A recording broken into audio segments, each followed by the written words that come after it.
Bellular came out with a game. It is fucking crazy for me to see that Bellular, the guy that I sat on a Discord with at 6 in the morning, 8 years ago, talking about how bad Warlords of Draenor is, has now made his own gaming studio and has released his first game, The Pale Beyond. We're going to watch this video, and we're going to look and see what he's talked about with it. Can you believe that? Well, hey everyone, so Yep. if you're watching this video, then our first game, The Pale Beyond, is out. It is live on Steam right now. It costs $19.99, but it's 10% off for launch. We've actually got awesome critical reviews. There's a bunch of 8s. There's even a few 9s. Overall, isn't that crazy? So many people have rated it highly. That's incredible. We are going to play this game, by the way. I'm probably going to do it in a couple of days. I'm thinking maybe Tuesday or Wednesday. We're just super happy with the critical reception, and the version that you play is actually going to be a good bit better than the version that the reviewers played, because we've been able to make a bunch of positive changes. And they've already made other changes after that. I saw his tweet today where he was announcing more hot fixes to improve the quality of the game. Okay, it is our first release game, developed over the last 2 years, even though the prototype actually dates back to late 2018. And this is really hearing the this goal way back in the day, myself yeah. and Thomas, since we met in uni, all the way, over a decade ago now. Holy shit. It is a narrative survival role-playing game where your choices matter, where every decision has a face. Your social skills will matter, how you're reading characters. I don't know if I'll be able to what beat makes this game. them tick, right? And yes, everyone in the game can be dead by the end. Everyone. Nice. Or okay. you could have a It's like perfect Oregon run. Trail. But don't worry, we have balanced Perfect run it is what to happened not IRL. be a cakewalk. We have balanced it for, I guess, that. ludonarrative consistency, resonance. The story and the mechanics are all very tightly aligned. That's something that the reviewers have really picked up on positively. Dysentery, yeah. What about the duration of the game then? Well, one reviewer has actually spoken of playing the game for 30 hours and being on their third run, which we're pretty thrilled about, because yes. Okay, so does that mean the game's about a 10-hour game? All right, yeah, I'm just thinking, like, in my head, like, how long, would this take to do? Because I'd like to do it all in one day. There is a lot more for the replayability. It's a super replayable game. Now, we're expecting that your first run will take you between 7 and 11 hours. Oh, I know that. After that, though, That's there where I get are drinks. other endings to hunt down. And quite a lot will change depending on who lives or dies, because our characters are characters. They're not just resources, right? They are people. The team went to great lengths to ensure that their fates and how they get to where they are, that those will vary quite widely depending on the calls that you actually make. Now, in terms of the resource gameplay, you'll of course be managing your resources like your food and your fuel, and of course decorum, which essentially is morale. That's how you act. Should morale hit 0, then yeah, your expedition will tear itself apart. Beyond that, though, your relationship with every character matters, and it doesn't just matter to how you feel. It actually matters, like, mechanically, because relationship things will cascade throughout the crew. If you piss off somebody that, let's just say, all the sailors really look up to, will the sailors be on your side all the time? Maybe they won't be. For a quick example, they should get we should have, like, every streamer play this game so they can learn how not to create controversy and how not to make people mad. That's probably why I should start doing it first. If you get your doctor killed, then you won't have a doctor, and you can imagine how that might be tricky. And we have went to great lengths to ensure that you will be able to scrape by, and you'll certainly have a story to tell at the end. So for many people, The Pale Beyond will be a wonderful, cozy, harsh game to enjoy, almost how you'd sort of cozy up and watch a mini-series over a weekend. For others, though, there is enough content in Pale for a good few runs, and we have designed something that I'm not going to spoil here, but let's just say it is a system and a setup that really does support replayability of the game. Yeah, I think making it, I don't know if this is like a, continuous playthrough type stuff. I know that that game Needy Streamer Overload had that, where, like, you would unlock different endings based off of if you fed her drugs, if you gave her depression, if she broke up with you, etc., right? Now, if you want to know how to support us, the best place to buy The Pale Beyond is on Steam. Now, you may think, what? But the Epic Game Store has a better revenue cut. That is true. But even... Nah, bro, like, you still want to do it on Steam because everybody uses Steam. And also, the Epic Game Store has a bad reputation. More people use Steam. Would you rather sell something for $10 1,000 times or something for $20 20 times? That's just how it is. Even with the lower revenue share of Steam, basically the way that it works is that the more people who buy your game and leave honest reviews for your game, then the more Steam will show your game to other Steam users, right? Yeah. So if loads of people buy The Pale Beyond and its reviews from users end up being good enough, then Steam will kind of look at this and be like, oh, hey, this game is selling well and people seem to like it. What will I do? I will show it to more people. Yeah. It's a little bit like how it works in YouTube, right? Well, and that makes sense, right? Especially from Steam's perspective. People click on your video and they watch a whole bunch of it and they don't dislike it, then YouTube sees that and goes, oh, we'll show this video to more people. So yeah. Basically that's it. Buy the game on Steam and leave an honest review of your thoughts and feelings as well. We'd really appreciate that. We, of course, will be reading all of the user reviews to try to see, what did we do well? What could we do better? Is there anything we may be able to fix in a patch? That sort. The good thing about this video is that, or this type of game, is that this genre of content would be popular if you ported it to other types of real life events. So, for example, obviously the Pale Beyond is derivative of what happened whenever Shackleton went to the, it was I think it was the South Pole or something like that, and, or maybe North Pole, I don't remember, I think it was South Pole, and then he got trapped in the ice. It's clearly derivative off of that. So, you have plenty of other examples of things like that happening. You have, Cortez, right? Hernan Cortez. That was... you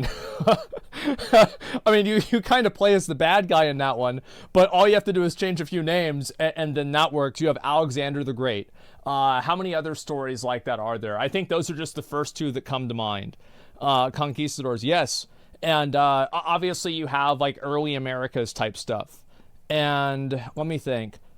What I'm saying is that the genre of content of creating narratively compelling real life based stories on events that are not one-to-ones, but they are clearly based off of them.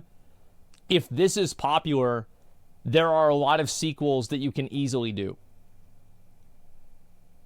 Sort of thing. So that is the best way to support us, and I suppose you see what I'm saying? Yeah, man, telling your guild, anything like that, yeah. We'd be very happy about. Now, to talk about the critical reception of the game thus far, I'm thrilled to say it's been really damn positive. Edge magazine gave us an 8 out of 10. Edge reviews, they really do matter. They give a good review, so, it's generally a feeling like you really do deserve what Edge gives you. So getting an 8 from Edge meant a hell of a lot to me, as well, because if you're in the UK and Ireland, must mean a lot. Many Absolutely. of us grew up reading Edge magazine and PC Gamer, right, before we were on the news site. So it's crazy that now, 15, 20 years later, here I am, and we're in one of those magazines. It's wild.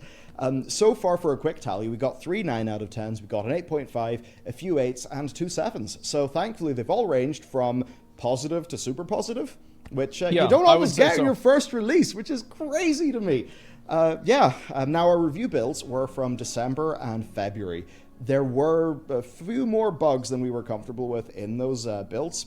Things are in a far better state now. The version of the game that you are going to get is patch 1.2. So if you've noticed commentary and typos and stuff in the reviews, we fixed those typos. Matt did a rather Herculean task for a 300,000 word game last night, and we've been able to get all of those squashed. There are a few lingering bugs that have also been squashed, and the bug that... I guess couldn't you just put something in to where something would parse all of the text for every single word in the dictionary and then flag every single word that didn't fall under that category? But I guess then you wouldn't also have words that were other words that were just in the wrong place. That's how that's how I would go about parsing a 300,000 page or 300,000 word thing like that. Spell checker never 100%. Yeah, that's what I would have to do.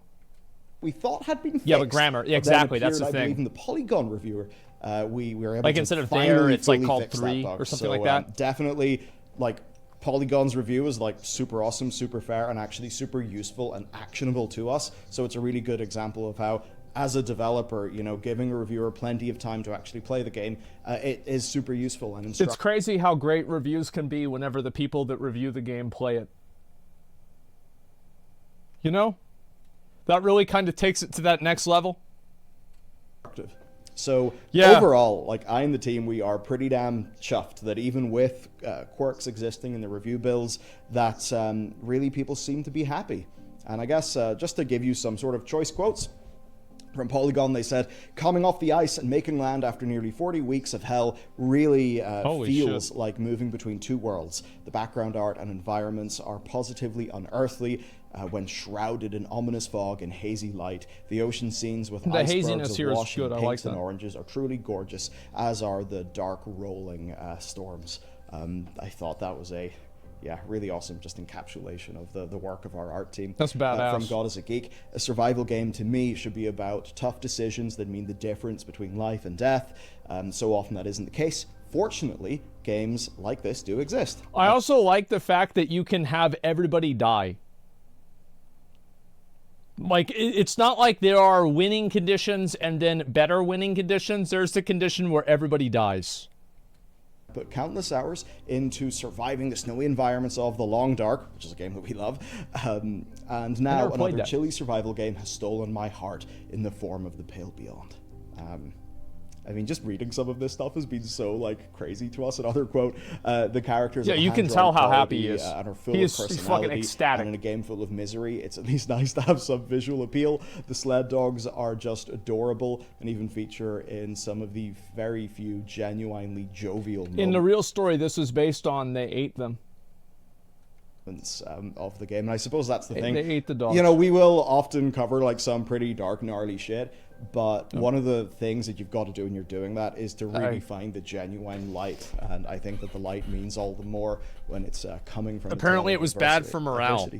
For everybody to eat the dogs. I loved the boss level. Was just great because we put so much into the soundtrack. James really put his heart and soul in it, and they said, "I cannot emphasize enough how beautiful the soundtrack is. One moment it's soaring and hopeful, then it's mournful and isolating." I think that reviewer said they're going to pick up the deluxe edition on Steam with the soundtrack, so that's pretty awesome. From Gaming Trend, The Pale Beyond is brutal. Just when I thought the situation couldn't get worse, something would completely flip the situation on its head again. It's a lot of fun to be in a survival game my life. to just barely skirt by, and that is a balance The Pale Beyond perfectly walks. Visual focus almost entirely on. I think that we're going to see a lot more of this, and I'm not talking about this game in particular. I'm talking about content creators being and funding their own games and making their own content.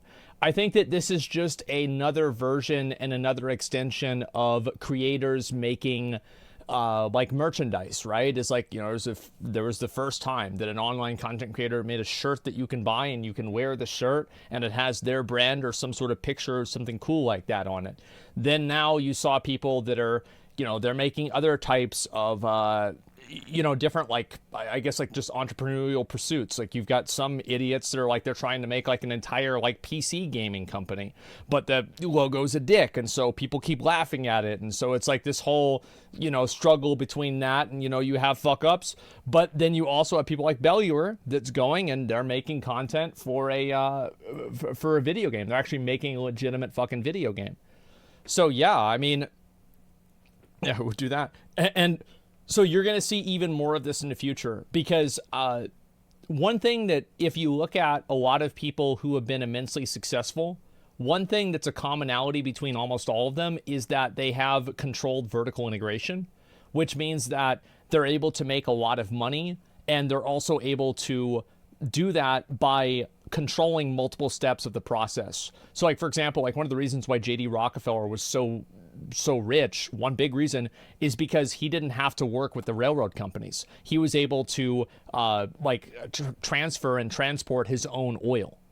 So whenever you have a marketing arm that you can use effectively for free to advertise your product, it can multiply the amount of money that you can make with it. And people who see that with merch, you see that obviously with things like Starforge, and you see that also with making games. So once more content creators are starting to realize this or begin to realize this, you're going to see more of them stepping into the more broad space of doing business online.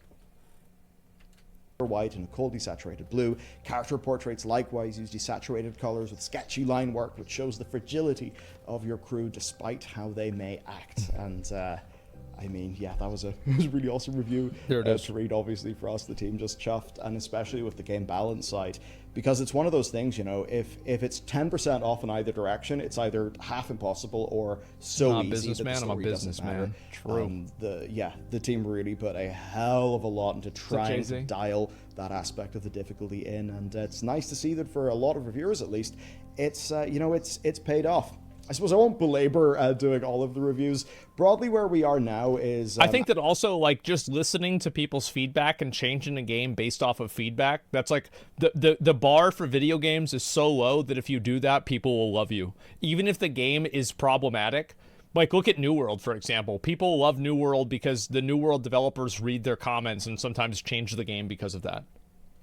As of me recording this, we've got 2 80s and a 90 on Metacritic. It needs one more review before we get a score. And there's a 7, an 8, and a 9 on OpenCritic, which is giving us an 80 there, which is, I mean, like, honestly, just unreal. You do not expect to, with release number 1. I think also with games like this that are much more, like, slow-paced and story-driven, sometimes it's hard for those games to appeal to, like, a mass audience. Like, people that like playing active, like, like looter shooter type games, it's going to be hard for them to get into a game like this. So whenever you have, like, a couple of people that don't like it, I wouldn't be that stressed out about it, because it's just like, one size fits none. You can't make a game to make everybody happy. So there's going to be some times whenever a game comes out and people don't like it. There are people that don't like Elden Ring. But I think it's a testament to the hard work of the team and just the massive amount of heart and soul that everybody has poured into the project. So yeah, unfortunately, that's where we're at. If you want to support the team and support the game, buying it on Steam and leaving an honest review of the game after you've played it, that is just the number one way to help us.